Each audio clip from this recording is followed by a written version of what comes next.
ঐতিহাসিক শয়ধোৱা পুখুৰী পাৰত চৰাইদেউ বিশ্ব সাংস্কৃতিক ঐতিহ্য ক্ষেত্ৰৰ নিৰাপত্তা সুনিশ্চিত কৰাৰ লক্ষ্য।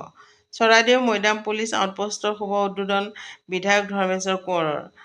প্ৰাচীন অসমত পুখুৰী খনন এক পৰম্পৰাগত কাৰ্য হৈ পৰিছিল। অসমত ৰাজত্ব কৰা বিভিন্ন ৰজা বা ৰাজবংশীয় লোকে বিভিন্ন উদ্দেশ্যে যেনে প্ৰজাক খোৱা পানী যোগান, যুদ্ধত জয়ৰ চিন হিচাপে, ৰাজ্যৰ সীমা নিৰ্ধাৰণ কৰিবলৈ, জলসিঞ্চন, সৌন্দৰ্য বৰ্ধন আৰু স্মৃতি ৰক্ষাৰ্থে সময়ে সময়ে পুখুৰী খন্দাইছিল আৰু ই পৰম্পৰাত পৰিণত হৈছিল। অসমত প্ৰাচীন কালৰ পৰা মধ্যযুগলৈ বিভিন্ন শাসকে খন্দা পুখুৰীত কিছুমান বিশেষ কৌশলগত প্ৰযুক্তি প্ৰয়োগ কৰিছিল। অসমত বহু পুৰণি পুখুৰী এতিয়াও অক্ষত অৱস্থাত আছে। যদিও ঐতিহাসিক শধোৱা পুখুৰী পাৰত চৰাইদেউ বিশ্ব সাংস্কৃতিক ঐতিহ্য ক্ষেত্ৰৰ নিৰাপত্তা সুনিশ্চিত কৰাৰ লক্ষ্যৰে সোমবাৰে চৰাইদেউ মৈদাম পুলিচ আউটপোষ্টৰ শুভ উদ্বোধন কৰে প্ৰকৃতিপ্ৰেমী তথা সোণাৰী সমষ্টিৰ বিধায়ক ধৰ্মেশ্বৰ কোঁৱৰে।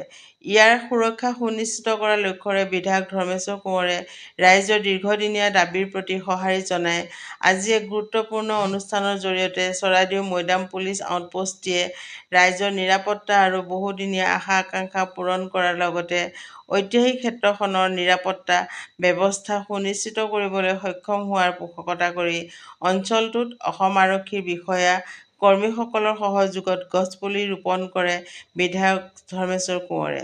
অনুষ্ঠানত চৰাইদেউ জিলাৰ আৰক্ষী অধীক্ষক সুৰজিৎ সিং পানেছাৰৰ লগতে উপস্থিত আছিল স্থানীয় ৰাইজ আৰু গণ্যমান্য অতিথিবৃন্দ।